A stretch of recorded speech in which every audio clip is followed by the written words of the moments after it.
Greetings, friends. This is Elizabeth Shermer with an intuitive reading for the Grids of Light on Friday, July 25th.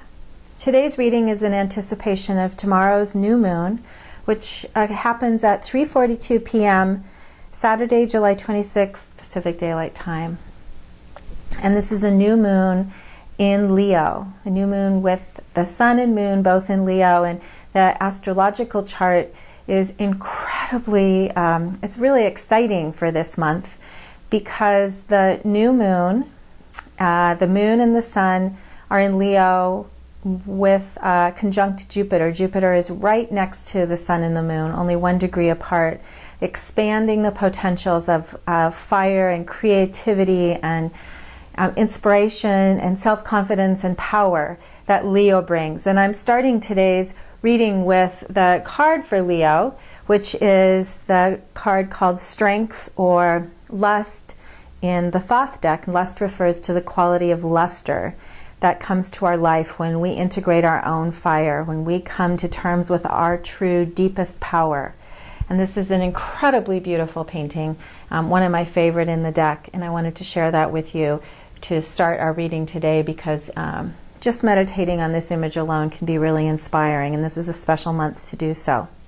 The reason that this chart is so inspiring is that we have the presence of a kite, a very clear symmetrical kite formation for the new moon, which always signifies the activation of a new sense of purpose and the opportunity, if you think of a kite flying, for us to manifest and create something new in our life aligned with our higher purpose, and the fire and fuel of Leo supporting that flight. If you're interested in seeing the chart, you can go to seattleastrology.org for an article and an image of the chart, which in itself is quite inspiring. So knowing this potential that we have this month to access inspiration and imagination about new possibilities in our life, and then fuel those possibilities with courage and confidence and the fire of creativity and dynamic will, I asked for a tarot spread that would highlight our own opportunities or give us some practical advice for how to integrate this and realize it in our lives. So the first card, all the way to the position of the left in the position of body, is the Ace of Wands, the gift of fire. And so this is a direct expression of this capacity that we have right now to receive a new gift of inspiration and creativity aligned with our will and aligned with our own power and self-confidence and imagination and vision. This card also in the position of the physical realm and the body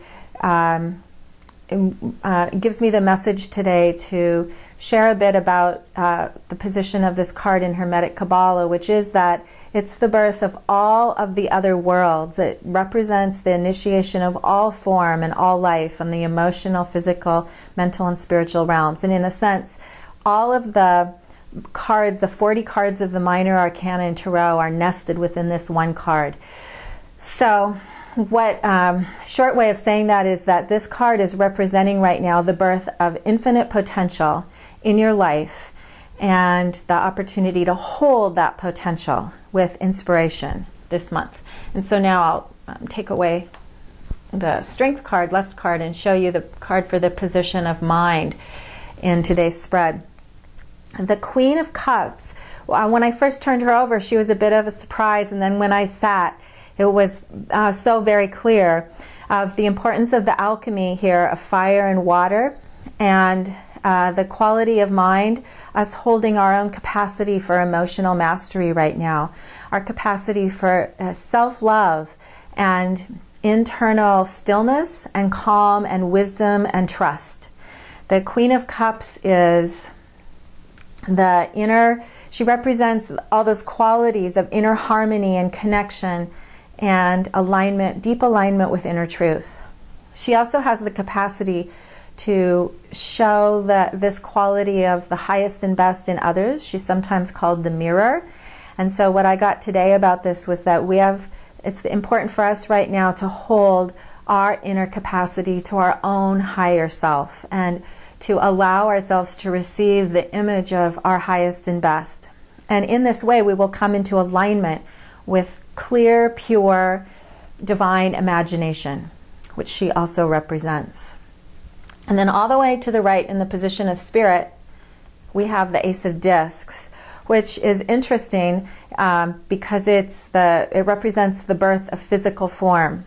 And in spirit, the message I received today is that it's not our job or necessary or even possible right now to attach importance to what already has come into form or even to the specifics of what will unfold. The universe always holds a much larger vision for us than we would ever know is possible.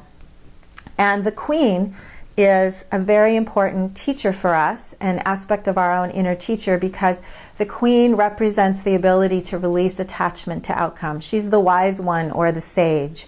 So in this month, it's important for you to trust in the universe and remember to trust that your job right now is to access inspiration and vitality and courage and self-confidence and inner trust, and fly with that. You don't need to worry about the outcome.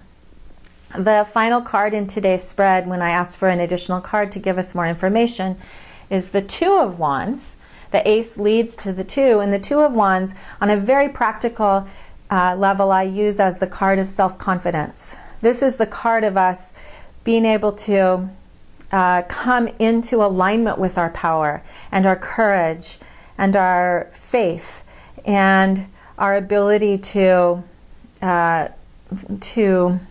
integrate all the potentials and hold them, and hold the vision, hold the imagination, hold the curiosity, and hold the self-confidence as it spins dynamically and comes into form. The picture is of Tibetan dorjis, power tools that are spinning. There's a ton of vitality in this card, and it's an affirmation that there's much potential unfolding. Our job is to come into alignment and hold that intensity.